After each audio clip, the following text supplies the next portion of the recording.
Welcome back again to the Chasing Tone podcast. I, of course, am Brian Wampler, back again today with Blake Weiland.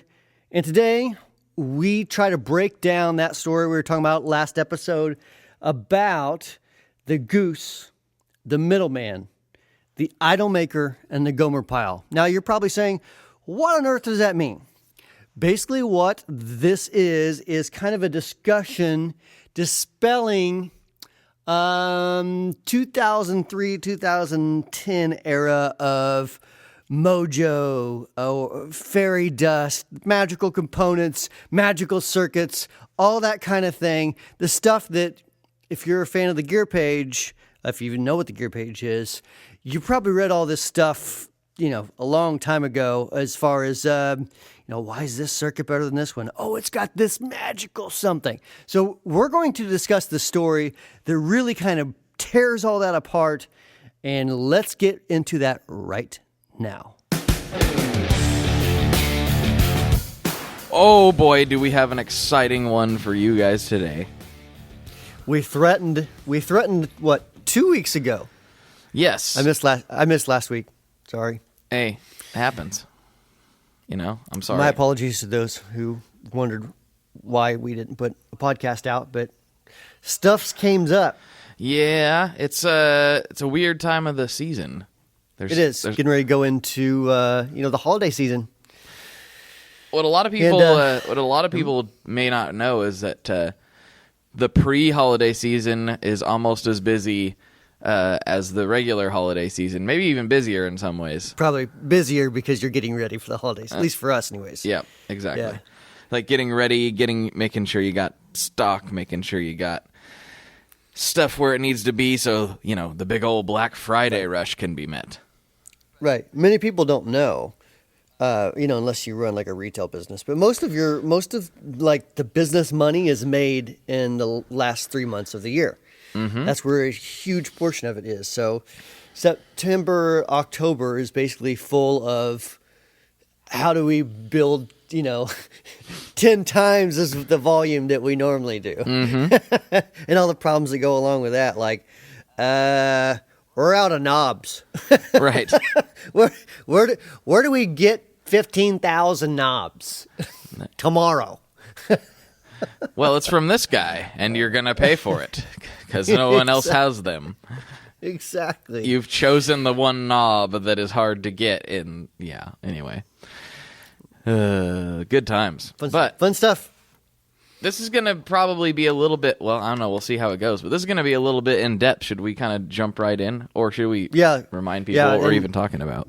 We'll try to keep this down, so it's not a 3-hour podcast, but we may have to split it up into 2. I don't know. We'll see, but we'll just go for it. So basically what we're talking about, if you listen to the last episode, we were discussing, it was a post on Free Stomp Boxes called The Goose, the Middleman, the Idolmaker, and the Gomer Pyle. Mm-hmm. I actually tried my bestest to reach out to the guy that wrote this. He's disappeared from the face of the earth. I can't find the guy. I talked to people that knew him as a friend. They're like, he just disappeared. I haven't talked to him for years. So I did my best. Sorry, but anyways, so what you have is Blake and I discussing this because it's very interesting. It's an interesting look into how the boutique, quote unquote, boutique market really took off, like a rocket. In some ways, yeah. And then there was a weird pivot that we can kind of discuss, in my opinion, away from sort of this circumstance. Yes. So this story kind of took place early 2000s, maybe into, I would say probably up to 2010, maybe. Is it? Did it go that long? Maybe okay. I knew it was early 2000s for sure. Yeah, because it was this is a very big gear page thing. In fact, the guy that wrote it, his name's Clay. And he even mentions the gear page at one point in it. So, I guess we can just hop right in. Okay, let's do it. So, keep in mind, this is 8,000 words, so we're going to try to condense it down to much less because that's a lot to read. Yeah, we initially discussed actually reading it, and then we talked about it and tried to kind of just, and we're like, that's probably not a good idea. We're not producing an audiobook here, so Yeah, I actually did a test run, and I read like I don't know a few pages, and it's 22 pages long, and it took me like 20 minutes. I'm like, there's no way in the world we're putting out a 4-hour podcast. I mean, yeah, no. So I think what we're gonna try to do is just like it kind of is broken up into parts, and what we'll try to do is together summarize the parts as close as we can, and then maybe give our thoughts on it later or as we go. Well, it's kind of an experimental episode, so we'll see what happens. This may completely suck, but it's an interesting read. It will be. So. It could very well be awful. But hey, you don't know until you try. That's right. So the first part is an introduction. So it's meet Gomer. Clay is the one that's Gomer. Now we should also say that he used pseudonyms for everybody. So we're going to use pseudonyms for everybody but Clay, since we know it was Clay. Yep. Right. If you want to know who it is, Google. So. Yes. And also, before I go any further, if you want to read the exact copy, I did find a site that someone basically copy and pasted this onto. It's just a website, and it's got some Google ads or whatever. So, basically someone took this and hoped that they could make a little bit of Google money off of, advertising money from people looking for the story. Anyways, the website's called churchoftone.com. I don't endorse them. We don't endorse them. I don't know anything about them. It looks a little sketchy, if I'm honest. It really does. It looks like it looks like it was made around the time the story probably, initially took place. Right, and was never touched since then. Yeah, it's basically just been, there's dust on it and stuff. Okay, so the first one, meet Gomer. So Gomer he's a DIY guy. He loves electronics. He loves fixing stuff. He does not buy into any sort of hype at all. I mean, he understands like the vintage amp market. The boutique amp market is basically a lot of deluxe reverbs and basements and plexis. Like he knows that people are putting a new name and a new spin on it, but it's still, at the end of the day, it's basically that with a couple tips and tricks, a couple tricks thrown in. Yeah. At least at this time frame, it was. Right. So, he goes into his local store, and he's talking to the tech there. They're friends. They're just, hanging out. Mm-hmm. Everything's normal. Pedals aren't really that big of a deal. And at that point, with this particular guy who he calls the Goose. Yep. And the Goose is basically the amp tech there. He fixes old amps, and so they kind of have a relationship over that kind of stuff. They can talk about fixing amps, because that's what nerds who fix amps do, I guess. Well, we do. We like to talk about capacitors and resistors and transformers and all that kind of stuff. So fast forward. One quick difference is it should be stated that Gomer Pyle or Clay. I don't know how we should refer to him. Let's just call him Gomer. It's probably just easier. Yeah. So Gomer. For the story. Gomer is just, like we said, a hobbyist. He has a working knowledge of electronics, but he's not doing it for a living. The Goose is a tech by trade. So that is kind of sort of important when we get into some of the nuts and bolts here. Right. So he fast forwards to about 1999. He estimates. So I just saw a weird text message come through, and I'm like, okay. Excuse me. Wow. Good podcasting fodder there. Good cast. Ryan coughing into the microphone. Good cast. So he comes back. I'm sorry. About 1999, Gomer finds the DIY pedal sites, which there was a couple big ones back then. Ampage was a big one. DIY Stomp Boxes was really taking off around that time. And it was just a bunch of people looking at circuitry, looking at schematics, and discussing things based on that, rather than contrast to the gear page, which is not really looking at, well, what would you do after this non-inverting op amp section? So it's a little different. Right. It's like where we would break down us general gear nerds, I would say, like me, would break down pedal order. They're going to go inside the pedal and see what order those things need to go in. So they're the real, if you ever want to feel like you're not as nerdy as you think you are, you can take a peek into that world. Right. So about this time, people are starting to do a lot of, I don't know, building and testing and messing around with like this tube screamer circuit. Yep.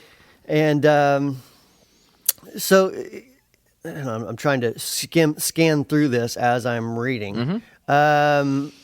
One of the things that bothered Gomer is that there was a lot of hype in the people that like pedals from a non-technical perspective. So he was starting to see a lot of like drama and hype on the gear page. Right. Around what he considered very silly things because he knew the how ins and electronics outs. worked. Yeah, exactly. Right. So he says, cut ahead a couple years, about 2001. He's back at that music store, finding out that this amp tech has been, quote unquote, discovered.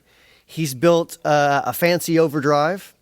It's taken the Japanese market by storm, and it's so successful they're coming out with a distortion and a clean boost. He's also building, quote unquote, killer amps. All new designs. This is from his perspective. All new designs, I'm told. Tweaked to perfection, I'm told. So he's like, I didn't care. I took it on good faith that this guy was designing new gear, and I went on my way. Mm-hmm. He also heard that this guy had a life-altering experience where I guess he lost some hearing or something, but in the midst of it, he now had this special sixth psychic sense or something like that. Right, like where because of the accident, he had this extra perception of sound that you or I just simply could not attain. Just impossible. Right. So it's like, okay. So Gomer's like, oh, whatever, I don't care. That's all drama, and I think it's crap. So he came back a couple weeks later with a pedal that he was working on, and it was, it looked ugly. It was basically in this nasty looking enclosure and wires going everywhere. It looked terrible, but he was having trouble and wanted to see if this guy could help him, figure out a problem he was having with it. Mm-hmm. He said, look on his face was classic. He had no idea what I was talking about. Right. He had no clue. Like the electronics terms just didn't even make sense to him. Mm-hmm. And we're talking basic electronics 101 stuff here too, by the way, on, as far as pedals. Right. At that time.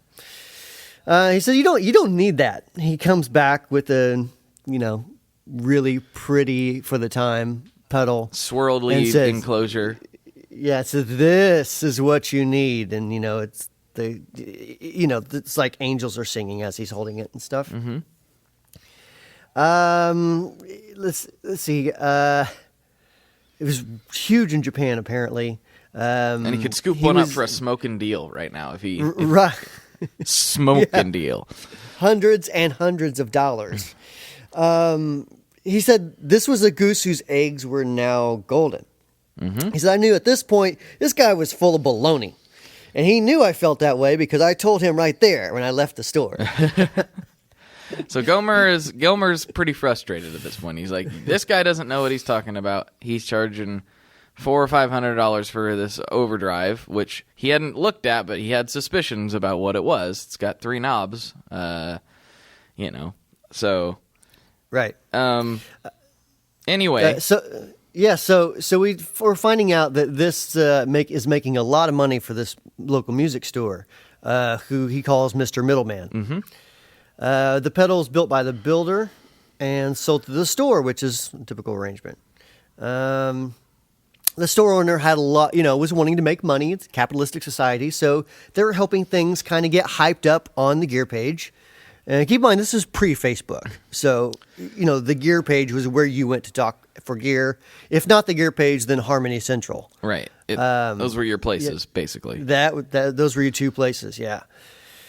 So there was no gear talks or anything like that, or Wampler Pedals tone groups, or, there wasn't even Blake's little silly group. I don't even know. His little silly podcast. Yeah, that wasn't around. I wasn't even very old at that time, now that you mention it. There were no Tone Mob. Tone Mob was, probably in his diapers at that point. I was, let's see, was this, what time? 03? Yeah, 03. I was still in high school, so. Okay, so they're hyping this on the gear page, places like that, trying to make a bunch of money about this these legendary pedals that are so awesome that you're an idiot if you don't get it. Right. So move ahead. Around 2003, Trouble in Paradise, the Goose decided his cut wasn't big enough. Yes. Moved out of the store, moved into his new home. As he says, he was reminded by the Goose that it's the one with the new bins in the driveway. Mm-hmm. Don't forget, if you're looking for me, that's where it is, the new bins, Right. So. He decided to fill orders himself and feed some gear to Mr. Middleman. Feed some gear to the store. Just a little bit. Right. Yeah. So, Target sales weren't being made. The store was getting unhappy. Mr. Middleman and a cabinet builder became very disgruntled. Side note, I actually had reached out to the cabinet builder to try to get a hold of the guy that wrote this article. He didn't know where he was either. Cabinet builder, I guess we forgot to mention the cabinet builder in this story. He's not quite as crucial, but he was making the cabinets for the amps that the Goose was supposedly designing. Right. Yes. And these amps, by the way, these special amps were basically just plain old Tweed Deluxes. Just like when you look at the layout online from the old Tweed Deluxes, that's exactly what they were, like to the T. So, at this point in time, there's been about 10,000 of those built by 10,000 different companies. Not a big deal now, right? Mm-hmm. Sales were slowing. Mr. Middleman, cabinet builder, were becoming unhappy. That's when he walked through. That's when Gomer walked through the doors one day and saw that they're all quite unhappy. Things weren't like there was a pile of amps in the corner that needed work and just it wasn't getting done. So he's like, "Hey, I work on amps." Yep, and he said, well, also it should be noted that according to the story, the Goose had taken a lot of money and not necessarily delivered product in a timely fashion. So that's another little side note that's in here anyway. Right. Yeah. So I'm skimming through this. Yeah, so me too. I'm trying to be there with you. So they said, "You work on amps?" He's like, "Yeah, when I want to." The conversation led to a back room that was looking at this $2,000 Tweed Deluxe that was the Goose's masterpiece. He said, "Can I look at it?" He looked inside. It was bone stock, except it was made to take 6L6s. Mm-hmm. Now, I've talked before about how circuitry is a lot of like Lego blocks or just building blocks. So that's not too big of a deal. Let's see. So it was so to these guys, but to the guys, the Middleman and who was the other one? The cabinet builder. Yeah, the cabinet builder. Like it's like magic. This is like electronics is magic. Well, it is. So he said, he said, can I, do you have any of those overdrive pedals here? Can I look at one too? Mm-hmm. And so they brought one out, and he looked at one. I got to quote him here. He says, "Shazam, Sergeant Carter! Are you kidding me? Do you know what this is?" Shazam, Sergeant Carter! You don't know what this is. I love that line. That's fantastic. Right. So they were, they basically they were not. They didn't have the same reaction he did. So he says it was a surprise and some of it a shock to me that what I told them the circuit was irrelevant. And he said it's a reaction response I've come to know well in the past 4 years since he's learned more and more about electronics and the gear world. Next section is Gomer and the New Goose. So the middleman lost interest, drifted back into his own business worries. It's the regular store stuff, basically. Yep, right. The cabinet builder, on the other hand, had a different response. He wanted to know specifically if the new Goose, the former Gomer, can replicate the $2,000 masterpiece amp. But he wanted it cheaper, of course, and he wanted a deal, because business is business. Right. So he built the amp, $450. Worked great, every bit as good, and of course they could not believe that he could replicate this so easy because it was magic to them. To this new Goose, it was just how electronics work. Right. If you arrange them in a certain way, it sounds a certain way. He built a 5E3. Right. That and 5E3s sound like this. So right. Mm-hmm. So he built some more amps for him. They were freaking out, and he said something like, "Dude, just relax. It's just a 5E3." So then they had him fix some more amps. They were astonished that this nobody could do this. Just some nobody in their garage, building these things, fixing these things, this working with this magic. So they wondered, is it possible that that Gomer here, could be our new Goose? Right, because Goose was off doing who knows what at this point. Right. So it was. I gotta quote this again. It was here where I opened up the world of DIY hobbying to this unsuspecting, spam site addicting, wanna be a big shot gear shilling playa. From spam site darkness to DIY dorkness. So yeah, they basically kind of struck some sort of a deal, and he was going to start building as the Goose did, I guess, sort of. Right. So let me see where we're at here. Okay. Yeah. So he built them several different pedals. This is after they had looked at some of his former stuff that he'd built and saw that this guy could actually build a circuit. Right. And so he basically put together 3 pedals for them with either slight mods or no mods. And they were like, wow, these sound fantastic. They do, because these are classic circuits that have been proven to sound fantastic. Right. First pedal, a tube screamer. Mm-hmm. Second pedal, a rat. No changes.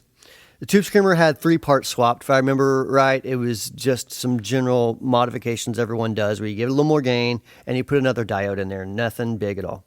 And then the other one is the ZVEX Super Hard-On, which is, for all intents and purposes, just a MOSFET booster. Right. You look at the data sheet for how to amplify gain for a MOSFET.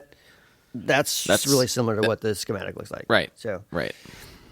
Also called just how things work. Nothing magical. Not to knock the ZVEX pedal at all, just meaning MOSFETs work the way they work. Mm-hmm. So he really wanted this magical, blessed tube screamer the most. This is the one by everything else was judged. Keeping in mind that him pointing out that it was just a plain old tube screamer meant nothing to them. No, they were fine with it. They were like, whatever, there's something different. There is something different. Because apparently this cabinet builder, I think it was the cabinet builder, had this magical ear. He had typical self-serving, rarely proved, and so often blown out of the water with proper testing techniques. He said, I can hear the screws change out of my speaker cabinets. Approach to electronics. His ear would be the decider. I said, okay, this is going to be fun. Right. And keeping in mind Gomer here, he had no intention on being a quote-unquote effects builder. He was just trying to have a little bit of fun and help some of his friends out. Mm-hmm. So he built this magical circuit. And he brought it to him in an ugly box. Did you get to that part? Not. Oh, wait, yeah, okay, so here we go. Yeah, brought it to in an ugly enclosure. It looked terrible. They said basically that it looked like that. It sounded like crap. Yeah. It sounded like complete crap. So he took the guts out of that pedal, put it in one of their fancy enclosures. And they said, this pedal kills. It's so awesome. This is the best thing ever. Mm-hmm. Yep. And so he says, this was the dawn for the idol maker. Little did I know, but they'd found a new goose. He says, you need to bottle this crap up and sell the crap out of it. Yep. And I know just how to do it, the idol maker says. Mm-hmm. So he said, and then he starts talking about how this idol maker kept saying, you need to, he was talking to Gomer, the new goose. You need direction in your life. You need to get structure in your life, he would insist. Mm-hmm. He would insist my life wasn't structured. The simple phrase led to the realization that he had mistaken a business relationship with a real friendship. Uh-huh. And this is Gomer. Gomer made the mistake, assuming that they wanted to be friends, and really it was a business thing the whole time. Right. So, he basically what he was meaning is you need to get your life together so you can start making me more money by making more pedals. Right. Uh-huh. So they built one of these new fancy pedals for a popular guitar player. The idol maker steps in, starts marketing it. He's, pushing it everywhere. He keeps talking about how Gomer needs to get more structure in his life, as known as build me more. Right. And so Gomer is now, he's starting to push back.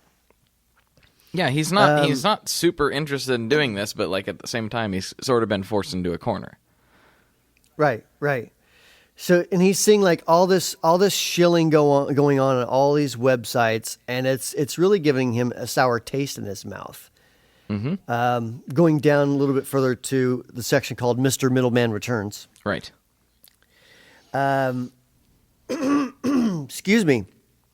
I don't usually talk so often. My voice is caving on me, unfortunately.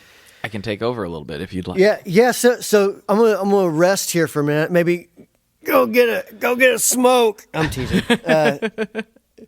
Yeah. So hit the pipes a little bit on Mr. Middleman Returns, if you don't mind. Yeah. So basically, Gomer started half-heartedly kind of going along with the idea.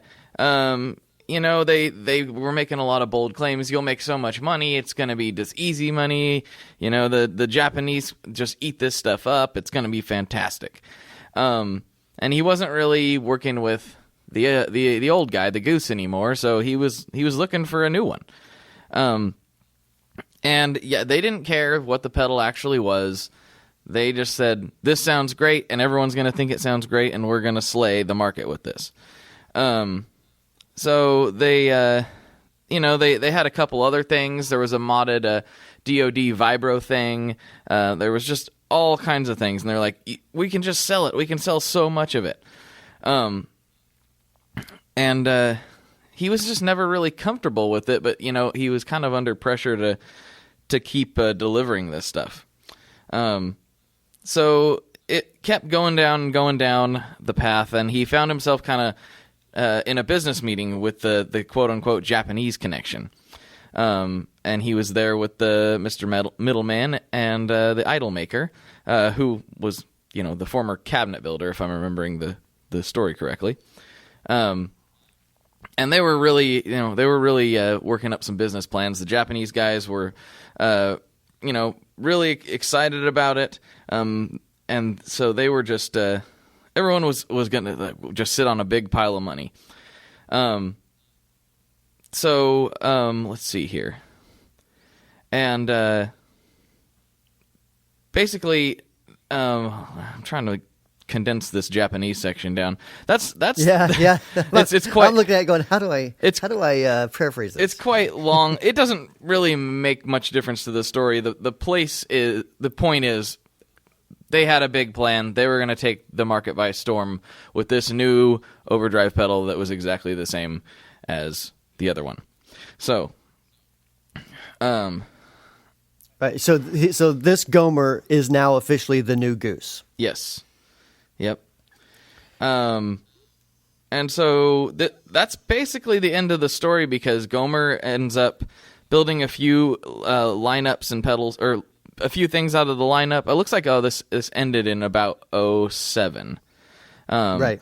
And they said basically. Go ahead. Oh, it says he said that product was to be delivered in January of 07, and by product the definition was kind of vague. It didn't matter. They just wanted him to build something so that they could, throw it out there as the next latest and greatest thing. The product didn't matter. The circuit didn't matter. The sound didn't even really matter. To them, it was the hype that mattered. Right. It was all about the marketing. In fact, he took them some Den Electro pedals that just the guts that were in a funky enclosure. And, they said, all right, well, does it sound good? And he's like, yeah, it sounds pretty good. I mean, they're cool little circuits. And they're like, all right, let's run with it. Yep. No playing involved. This is all marketing stuff. Mm-hmm. But eventually, the Gomer, or the new Goose, he got tired of this. Yeah. He just started becoming unhappy with it. He felt like he was scamming people, and he didn't like that. He calls it all pure, total salesman crap, is how he phrases it in this. Mm-hmm.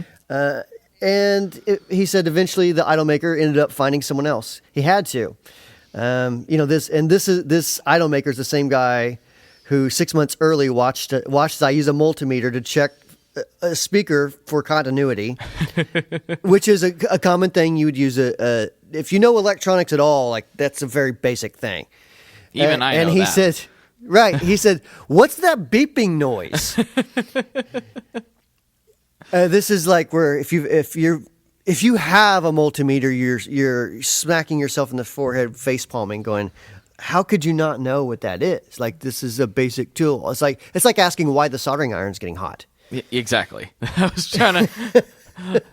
was trying to make a parallel there. That was perfect. Right. So it ends by the Gomer turned Golden Goose, turned retiring, saying they found someone else. I quit. He set some new guy up at the Goose, and he's do this. I don't care. He's fine to do that. I don't care. I'm going to ignore all this and move on with my life. Yeah. And he goes, and he said, I expect they should leave any connection with me out of it.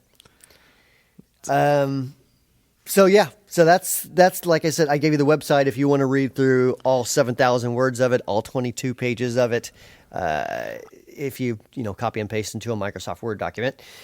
And so that kind of gives you some insight into how we started getting $500 and $600 tube screamers. Yes, and I should say it is worth the read because it's worded much more creatively and interestingly than what you and I just did. Yes, yeah, we're trying to condense this down into 30 minutes, and it's a little hard to do that with that many words, but it's a fantastic story. I recommend everybody read it. Mm-hmm.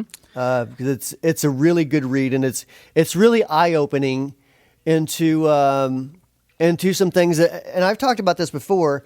It really kind of pisses me off whenever I see someone charging $600 for a tube screamer with some, I can't name any names, but it's still going on.